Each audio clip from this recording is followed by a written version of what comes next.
In our previous video, we started with logarithmic equations and then changed them to exponential form. Here we'll do the opposite, where we start with exponential equations and change them back to logarithmic form. Our first question says 27 is equal to 3 to the third power. We're to change this back to logarithmic form. Since we have a base 3 exponential on the right, we will take a log base 3 on both sides. Make sure that your base of the log that you take matches the base of the exponential.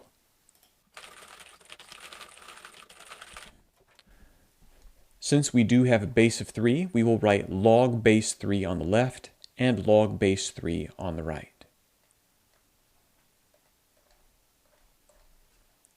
The 27 on the left will go inside the left parentheses. The 3 raised to the third on the right will go into the right parentheses. Now notice on the right we have a base 3 log next to a base 3 exponential. I'm going to box those in green. If you have a base 3 log next to a base 3 exponential, those are inverse functions and you can cancel them.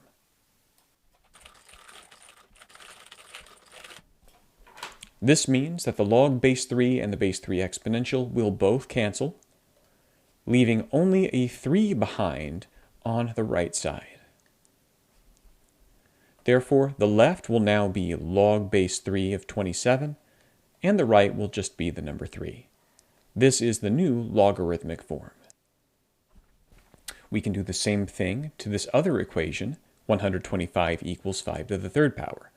Once again, we'll take a log on both sides, but we'll make note of the base. The base is 5, and so we'll write log base 5 on the left and log base 5 on the right. We look to the number on the left, that's 125, and that will come into the parentheses on the left. On the right, we have 5 to the third power. We'll place that in the parentheses on the right. Now, we notice that we have a log base 5 and a base 5 exponential.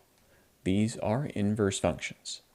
Because they're both inverse functions, they cancel out and they'll leave behind just the exponent, that's 3. We'll have 3 on the right, and now we'll have log base 5 of 125 on the left. This is our new logarithmic form.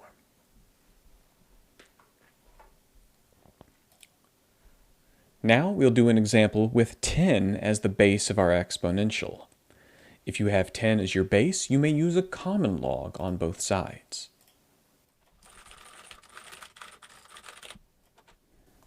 Therefore, we'll write common log on the left and common log on the right. The 10,000 that was on the left will be placed into the parentheses on the left. The 10 to the fourth that's on the right will go into the parentheses on the right. However, the common log and the base 10 exponential are inverse functions because a common log is by definition base 10.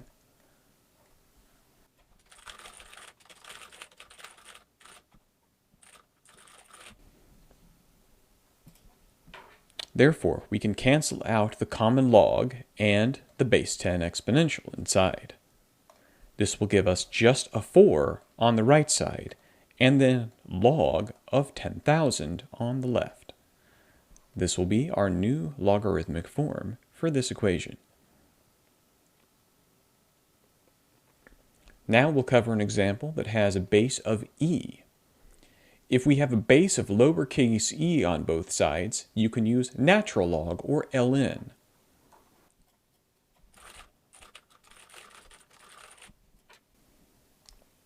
We'll write ln and a parentheses on the left and ln and a parentheses on the right.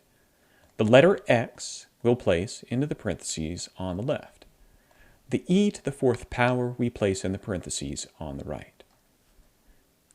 However, natural log and a base e exponential are inverse functions. This is because natural log, by definition, is log base e. Therefore, we will cancel out the ln and the base e.